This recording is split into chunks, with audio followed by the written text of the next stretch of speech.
Saudi Arabia has oil, as does Nigeria. Kuwait has oil, as does Nigeria. Qatar has abundant gas, as does Nigeria and other countries. Yet Nigeria is the country with the largest share of its population living below extreme poverty line in 2023 in Africa. That is not a gold medal that we should be proud of. Let me now turn to the theme that I've been asked to speak about today. And that is for the world to respect Africa. Now, the first thing that I want to underline is that respect is never a given. It cannot be purchased. It must be earned.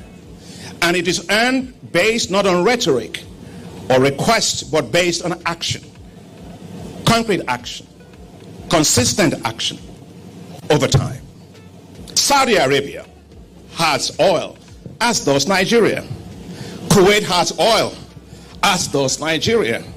Qatar has abundant gas, as does Nigeria and other countries. Yet Nigeria is the country with the largest share of its population living below extreme poverty line in 2023 in Africa. That is not a gold medal that we should be proud about. Clearly, there is something fundamentally wrong in our management, or rather mismanagement of our natural resources.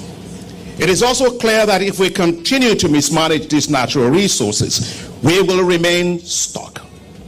I have urged African governments to stop securing loans backed by their natural resources. And that's because those natural resource-backed loans are not transparent. They're expensive. They make debt resolution very, very difficult. If that trend continues, it will be a disaster for Africa. If we manage our natural resources well, Africa has no reason to be poor. We have $6.2 trillion of natural resources. So how in the world are we poor? We simply need to pull up our socks, stamp our corruption, and manage our natural resources in the interest of our countries and in the interest of our people.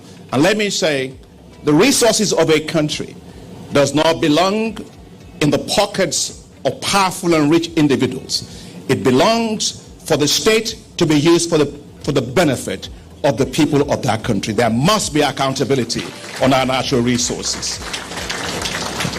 I wonder sometimes when people go around and say, well, I've actually helped, we put a borehole in a state, or pull a borehole and it's on national television. The very fact that you're actually installing boreholes is an indication of government failure. Because in 21st century, every single house must be having pipe-borne water. So there's nothing to be really delightful about in trying to do that. And we should get away from this feeling of leaders feeling that they are doing public good. No. Leaders must be held accountable for the resources of the people.